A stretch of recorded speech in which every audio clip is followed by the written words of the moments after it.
Tapos yung group na po si Rodolfo, kay schoolmate ko po siya, pares po kami sa immunology dun sa Ipapatern College. Bali po, nung time na yun, si Rodolfo naging malapit po sa pagkata po namin. Bali, sa love life, nagkukwentuhan din po kami. Yun. Single nga po si Rodolfo at yung pag-break lang daw po niya. Bali, yung tapos, nakikinig sa amin ng textmate kasi lagi siya ganun yung mga lalaksis ko namin pwede naman textmate, paano daw kami textmate, pero sa isip ko, wala naman hindi ko naman, hindi ko kasi sa isip ko na nabigyan siya ng textmate. Hanggang nung gabi, nagulat ako, pumunta si Clarence dun sa bahay namin. Pumunta siya, kasama niya si Gina, yung textmate. Tapos nung gabi, sabi niya sa akin, Vincent, siguro mo ako ng textmate. Kasi break lang daw yan. Hindi ako na sila ng textmate. Tapos naisip ko, si Rodolfo nabibigay sa akin ng textmate. Tapos, hindi ko na binibigay sa kanya yung number ni Rodolfo. Siyempre, ayoko naman yung babae ko na mag-text din sa lalaki. Kaya, binigyan ko siya ng textmate. Sabi ko, yun. Binigyan na ako sa textmate. Maganda to. Ayaw niya kagawin mo yung textmate niya Sabi ko sa akin, paano mo pangit mo? Paano mo kagaya mo to? Pwede mo rin mo ako. Ayaw mo ba? Susi ba? Tapos nung sabi ko sa kanya, sa isip-isip ko, naku, tignan mo na lang. Uso pa ng Friendster.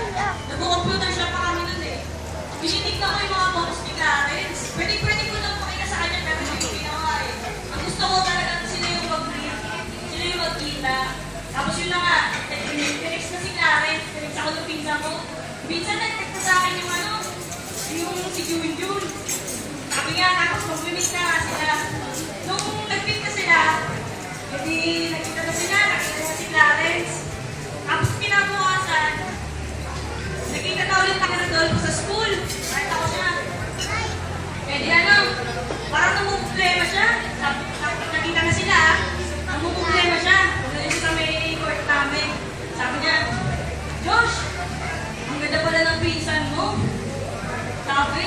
Tapos, naku, hindi yata ako papasa doon. Sabi ko sa kanya, dati, tawa-tawa pa. Sabi ko sa akin, bakit yung bibigay ng textmate?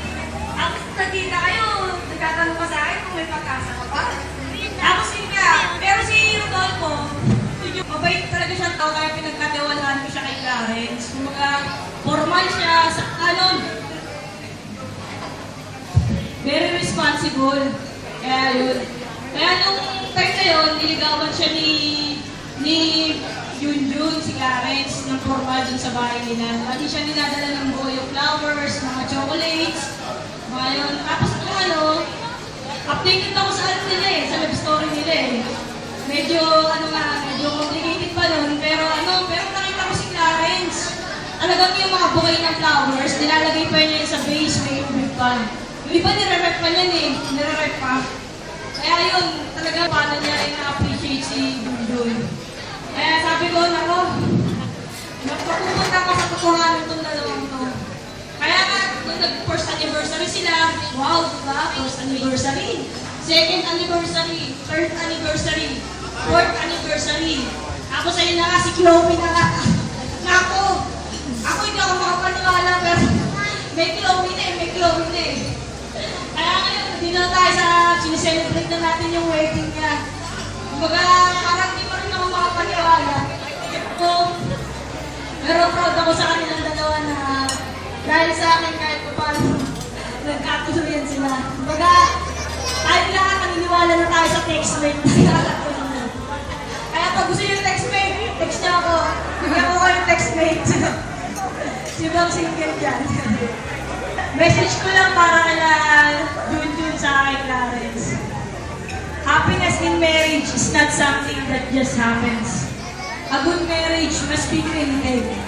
In the art of marriage, the little things are the big things. It's never being too old to hold hands.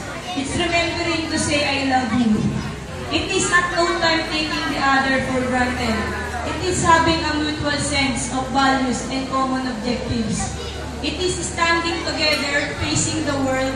It is doing things for each other, not in attitude of duty or sacrifice, but in the joy of spirit of joy. It is not expecting perfection in each other. It is cultivating flexibility, patience, understanding, and a sense of humor.